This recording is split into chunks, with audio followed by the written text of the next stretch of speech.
Okay, hello guys, thanks for listening. We appreciate you guys, tuning in to us. Thank you for that. It's the African Parlor, and right now I'm Mr. Hafiz. We have Mr. Blay and Mr. Greaves on the line, and this is the African Parlor.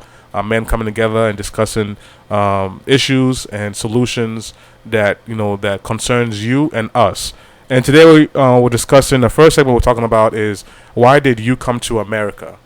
You personally, what was the reason why you came? I know some of us, probably our parents brought us here. That's something you can say. But let's start with Mr. Greaves. Why did you come to America? What was it your choice? Was it your parents' choice? But what made you come to America? Well, actually, it's a little bit of both, because my father was a diplomat. So first time we came, he was actually stationed here. He was working at the embassy.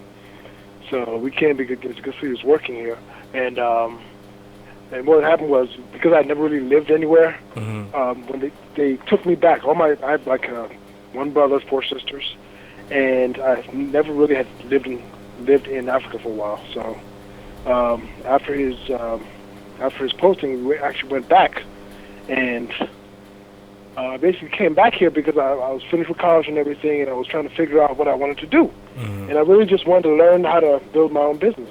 Okay. So basically, that's why I came. I came to learn how to build my own business, and mostly because most of my family was here. Okay, great. That was it in a nutshell. Wow, so you came to build your own business. Did that come out well? Yeah, because I actually plan on going back. So.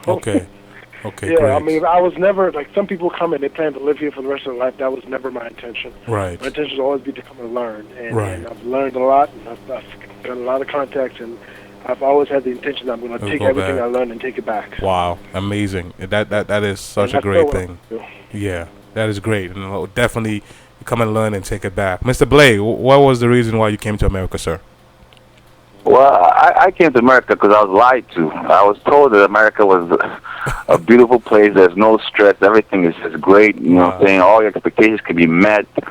You'll get the great job you want. You get the lovely life, the wife, the cars, the house. And it was a big blow to me that, I realized it wasn't like that. It was no different than Africa, just a little bit more advanced. I also wanted to, it was also for education, too, actually. I came here for college. So that's the T. I came here for college, and I followed everybody else, trying to do what I had to do, and to be successful. And I realized that some things you have to look inside yourself to be who you want to be. It's not society that's going to deliver it for you. And also, when you come to America and you get accomplished in some areas, when you go back home, it's kind of crazy, but you get more accepted that way because they feel that you know a lot more because you hang around the Americans and work with them and socialize with them. And so it's like you've had best of both worlds, So I came here, I guess, for that, to be able to, learn some things here, have what I already have from Africa, and then merge the two together, and then, go in a positive direction with it. So that was it. That's what. So you were right too. So did you bring yourself here, or were you brought here by your parents?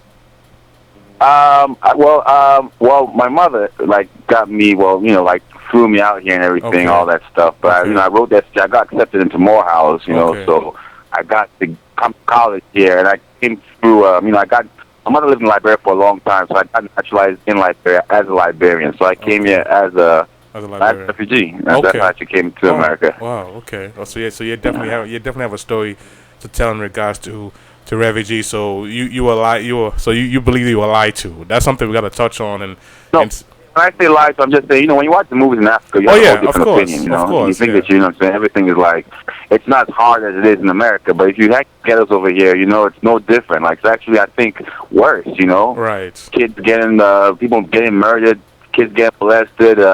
The police being corrupt, the politicians not caring about the people here. Well, it's also in Ghana, corrupt governments and all that. Right. But it's worse over here because it can affect your personal life. You have a bad day at work, you go home and you're cussing out your partner. And it's not because you don't like your partner, it's because it's stressful. You're working, you're stressed out, and you feel that it's not going anywhere. You're going to be working for 50, 60 years. You're not going to have enough money to retire. When in Africa you can build your nice farm, get some vegetables, some poultry, supply the market. So there are ways you can do a lot more, but that fund is not there unless you're in the government in Africa. So it's about coming and going back, I believe. Yeah. Definitely. Yeah. Okay. Well, for me, I came to America, of course, through my mother. When I was 2, when I was born, there was a war going on. Luckily, myself, my mother, and another child, and his mother were the only ones that they did not kill. So that was the first war I survived, based on what I was told anyway. And when I was 2 years old, my mother came here, of course, to get that better life.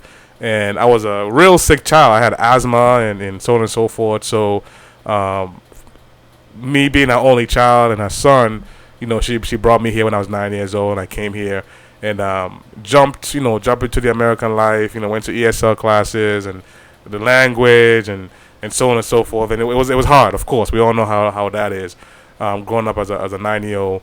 And of course, when you're in America, when your parents is in America, people say, "Hey, yo, he's rich. He has a mother in America. He got shoes."